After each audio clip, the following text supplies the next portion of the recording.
Cerita ini merupakan pengalaman pribadiku, sebuah kejadian nyata yang aku alami dalam kehidupan rumah tangga.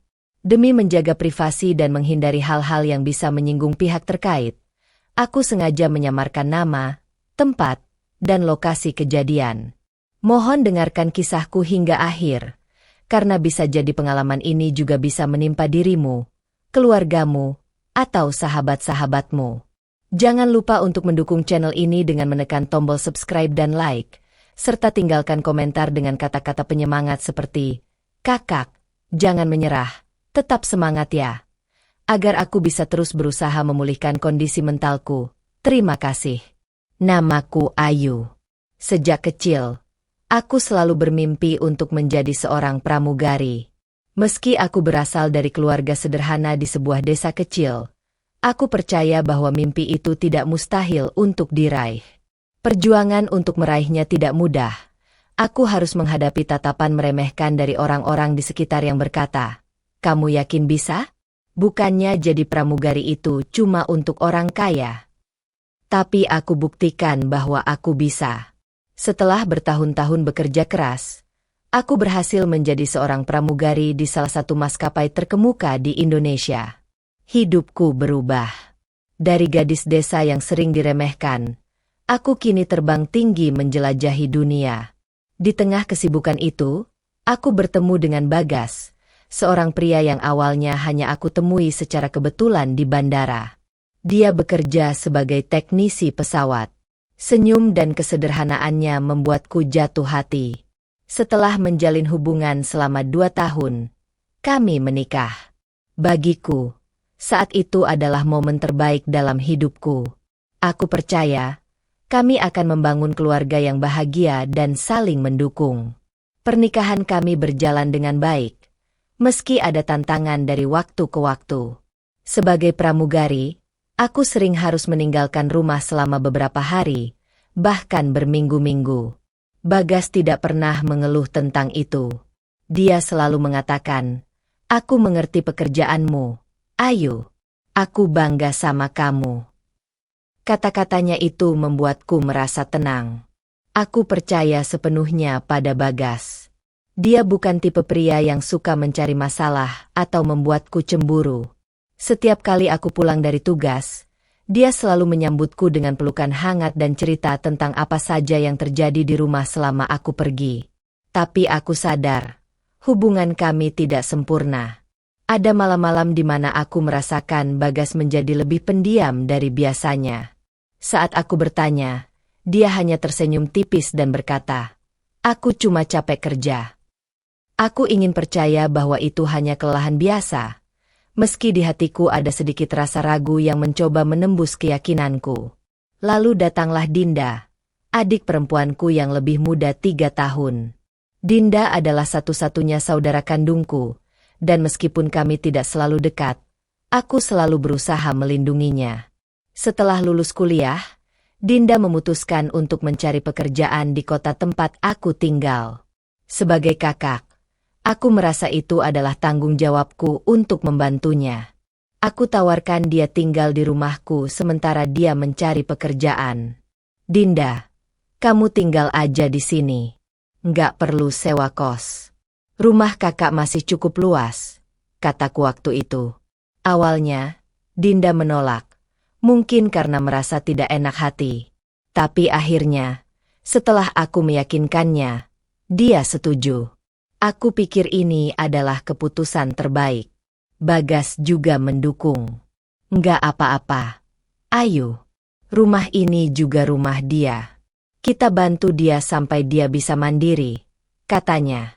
Aku merasa bangga pada Bagas karena dia bisa menerima keluargaku dengan lapang dada. Aku percaya, ini adalah awal dari hubungan yang lebih baik antara kami bertiga. Kehidupan berjalan seperti biasa. Setiap kali aku pergi tugas, aku tidak pernah khawatir meninggalkan rumah. Aku tahu Bagas dan Dinda bisa saling menjaga. Dinda mulai membantu pekerjaan rumah. Dia sering memasak untuk Bagas. Dan ketika aku pulang, dia selalu menceritakan hal-hal lucu yang terjadi selama aku pergi. Aku merasa bersyukur punya adik seperti Dinda. Kadang, Aku bahkan berpikir, betapa beruntungnya aku memiliki suami yang bisa rukun dengan adikku. Tapi semakin lama, ada sesuatu yang terasa aneh. Aku tidak tahu apa itu, tapi ada perasaan ganjil setiap kali aku melihat interaksi mereka. Bagas menjadi lebih sering tertawa ketika berbicara dengan Dinda, sesuatu yang jarang dia lakukan denganku. Aku mencoba mengusir pikiran negatif itu. Mungkin aku terlalu banyak berpikir, batinku. Lagi pula, Dinda adalah adikku sendiri. Bagaimana mungkin aku mencurigai dia? Hingga akhirnya, malam itu datang. Aku masih ingat betul bagaimana perasaanku saat itu. Aku baru saja menyelesaikan penerbangan panjang dan merasa sangat lelah. Tapi aku ingin memberikan kejutan untuk Bagas. Aku tidak memberitahu dia bahwa aku akan pulang lebih awal dari jadwal. Aku ingin melihat senyum di wajahnya saat dia menyadari aku sudah di rumah. Dengan penuh semangat meski tubuh lelah, aku membuka pintu rumah pelan-pelan. Lampu di ruang tamu masih menyala, tapi rumah terasa sunyi. Aku berjalan menuju kamar kami, berharap melihat Bagas sedang tidur dengan tenang. Namun, saat pintu kamar terbuka, hatiku seolah berhenti berdetak. Di sana, di tempat tidur kami, aku melihat Bagas dan Dinda. Mereka terkejut melihatku berdiri di pintu, tapi aku lebih terkejut lagi. Dunia seakan runtuh di hadapanku. Aku tidak bisa berkata-kata. Aku hanya berdiri di sana, mencoba memahami apa yang baru saja kulihat. Maaf, Kak. Suara Dinda terdengar pelan tapi menusuk. Aku juga mencintainya. Kata-kata itu seperti pisau yang menancap di dadaku. Aku ingin berteriak, tapi suara itu tidak keluar. Aku ingin marah, tapi tubuhku terasa lemah. Semua yang aku percayai selama ini hancur dalam sekejap. Aku keluar dari kamar malam itu dengan langkah tertatih. Aku tidak tahu kemana harus pergi, tapi aku tahu aku tidak bisa berada di rumah itu lebih lama. Aku merasa seperti seorang asing di tempat yang seharusnya menjadi pelindungku. Dingin malam menusuk kulitku saat aku melangkah keluar tanpa membawa apa-apa kecuali rasa sakit yang menyesakkan dada. Sepanjang perjalanan, aku hanya menangis tanpa suara. Air mata terus mengalir, membasahi wajahku, tapi aku tidak peduli. Dalam pikiranku, hanya ada satu pertanyaan. Kenapa? Kenapa ini terjadi padaku? Aku terus berjalan tanpa tujuan hingga akhirnya aku sampai di depan rumah sahabatku, Rani. Dengan suara bergetar, aku mengetuk pintu. Rani membuka pintu dan langsung terkejut melihat keadaanku. Ayu, apa yang terjadi? Tanyanya dengan nada penuh kekhawatiran. Aku tidak bisa menjawab. Aku hanya memeluknya dan menangis di pelukannya. Aku tidak pernah merasa sehancur ini sepanjang hidupku. Malam itu aku menceritakan semuanya pada Rani. Aku mencoba mengungkapkan rasa sakitku dengan kata-kata, meski sulit. Setiap kali aku mencoba berbicara, air mataku kembali jatuh. Rani mendengarkan dengan penuh perhatian, tanpa menyela. Aku tidak tahu harus bagaimana. Rani, kataku dengan suara serak. Bagaimana aku bisa memaafkan mereka? Bagaimana aku bisa kembali ke rumah itu? Rani menggenggam tanganku erat. Kamu tidak harus memaafkan mereka sekarang. Ayu, kamu butuh waktu. Yang penting sekarang adalah kamu harus kuat. Jangan biarkan ini menghancurkan kamu. Kata-kata Rani terdengar sederhana, tapi bagiku itu seperti sebuah pelukan hangat di tengah badai. Meski aku merasa hancur, aku tahu aku harus berdiri kembali. Tapi bagaimana caranya? Aku tidak tahu. Setelah menginap beberapa hari di rumah Rani, aku akhirnya memutuskan untuk kembali ke rumahku. Aku tahu aku tidak bisa lari dari kenyataan selamanya. Aku harus menghadapi Bagas dan Dinda, meskipun itu berarti membuka kembali luka yang belum sempat mengering. Dengan langkah berat, aku memasuki rumah itu. Suasananya terasa berbeda. Seperti ada bayangan gelap yang menyelimuti setiap sudut. Bagas sedang duduk di ruang tamu ketika aku masuk. Dia terlihat canggung dan tidak tahu harus berkata apa. "Ayu, aku minta maaf," katanya dengan suara pelan. Aku tidak menjawab.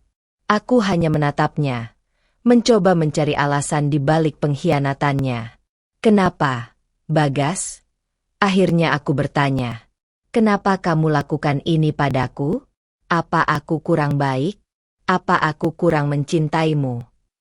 Pertanyaan itu keluar dengan penuh emosi. Suaraku bergetar. Tapi aku tidak peduli.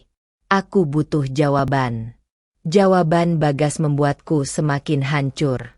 "Aku merasa kesepian, Ayu," katanya dengan nada yang terdengar seperti pembelaan diri. "Kamu selalu pergi, sibuk dengan pekerjaanmu. Aku tahu itu untuk kita.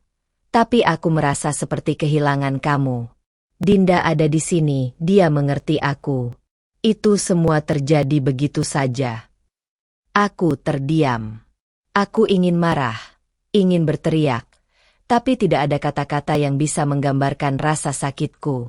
Bagas mencoba menjelaskan, tapi setiap kata yang keluar dari mulutnya hanya membuat luka itu semakin dalam. Lalu, Dinda muncul dari kamarnya. Dia terlihat pucat dan canggung. "Kak Ayu, aku minta maaf," katanya dengan suara bergetar. Aku menatapnya, mencoba mencari sisa-sisa adik yang dulu aku kenal. Tapi yang aku lihat hanyalah seorang asing. "Kamu bilang kamu mencintainya?" tanyaku. Suaraku nyaris tak terdengar. Dinda mengangguk pelan. Matanya dipenuhi air mata. Saat itu aku merasa seperti dihantam berkali-kali. Pengkhianatan ini terlalu besar untuk aku terima. Setelah malam itu, aku memutuskan untuk pergi. Aku tidak bisa tinggal di rumah yang kini penuh dengan kenangan pahit. Aku mengemasi barang-barangku dan meninggalkan rumah itu tanpa melihat ke belakang. Aku kembali ke rumah orang tuaku di desa, tempat di mana aku bisa merasa aman meskipun hati ini masih hancur. Di sana, aku mulai merenung. Setiap malam aku menangis, bertanya pada Tuhan kenapa semua ini harus terjadi padaku. Aku merasa seperti orang bodoh yang tidak melihat tanda-tanda sebelumnya. Tapi di sisi lain, aku tahu ini bukan sepenuhnya salahku. Aku sudah memberikan yang terbaik untuk pernikahan ini. Aku sudah berkorban banyak untuk Bagas. Tapi ternyata itu tidak cukup. Dalam tangisanku, aku menemukan sedikit kekuatan.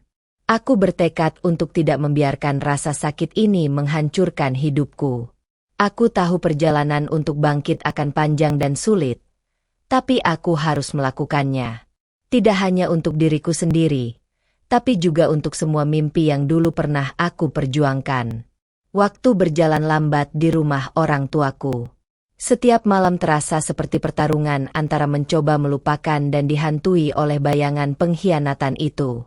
Aku terbangun di tengah malam, berkeringat dingin, dengan air mata yang tak terbendung.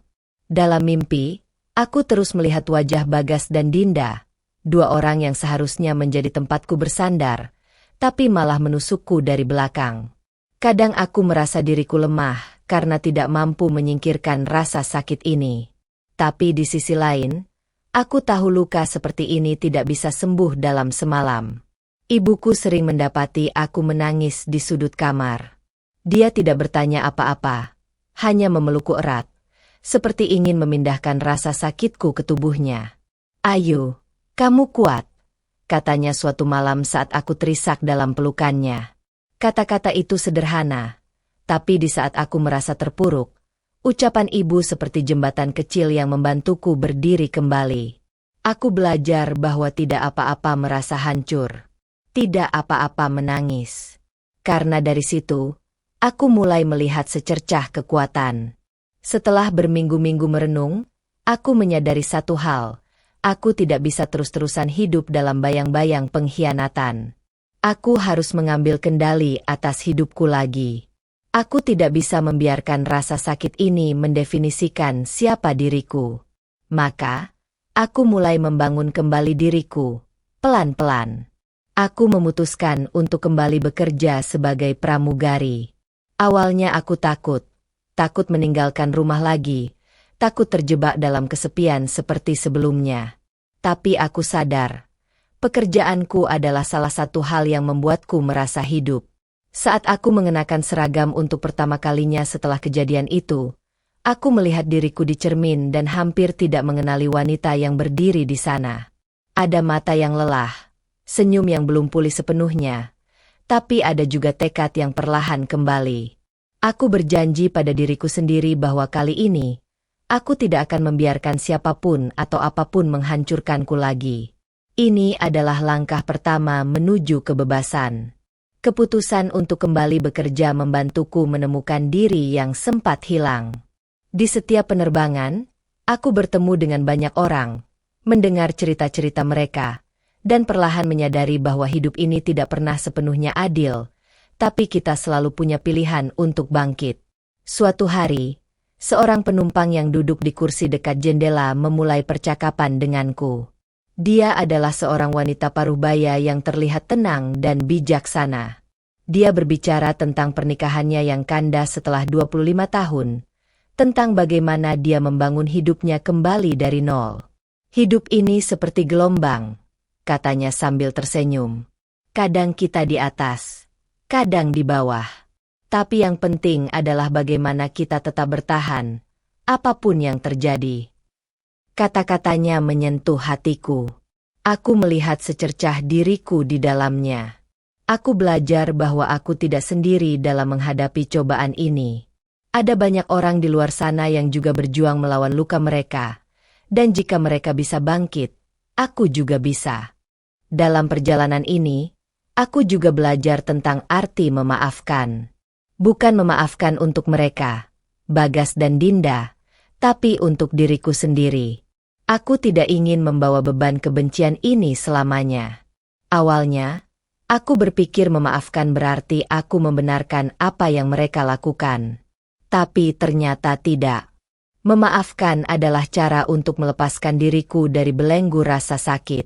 Suatu hari, aku menulis surat untuk Bagas dan Dinda. Surat itu bukan untuk dikirim, melainkan untuk melepaskan semua yang ada di hatiku. Aku menulis tentang rasa sakitku, pengkhianatan mereka, dan betapa aku hancur karenanya. Tapi di akhir surat, aku menulis, "Aku memaafkan kalian, bukan karena kalian layak mendapatkannya, tapi karena aku layak mendapatkan kedamaian." Setelah menulis surat itu, aku merasa ada beban besar yang terangkat dari dadaku. Aku tahu aku belum sepenuhnya pulih, tapi aku sedang menuju ke sana, selangkah demi selangkah. Beberapa bulan kemudian, aku mengajukan gugatan cerai pada Bagas. Itu adalah keputusan yang berat, tapi aku tahu itu yang terbaik. Aku tidak bisa hidup dalam bayang-bayang masa lalu, dan aku tidak bisa bersama seseorang yang mengkhianatiku. Dinda, di sisi lain, pergi dari kota. Aku mendengar dia pindah ke tempat yang jauh, mungkin karena merasa malu. Aku tidak lagi mencari tahu tentang mereka. Mereka adalah bagian dari masa laluku, dan aku memutuskan untuk melangkah ke depan. Kini, aku fokus pada diriku sendiri. Aku mulai mengejar impian-impian yang sempat tertunda. Aku belajar mencintai diriku lagi, sesuatu yang mungkin selama ini aku abaikan. Dan yang paling penting, aku belajar bahwa kebahagiaan sejati tidak datang dari orang lain, tapi dari diriku sendiri. Teman-teman, hidup memang penuh kejutan, kadang menyakitkan, tapi selalu ada harapan di ujung jalan. Aku adalah bukti bahwa meski hancur, kita bisa bangkit lagi dan menemukan cahaya.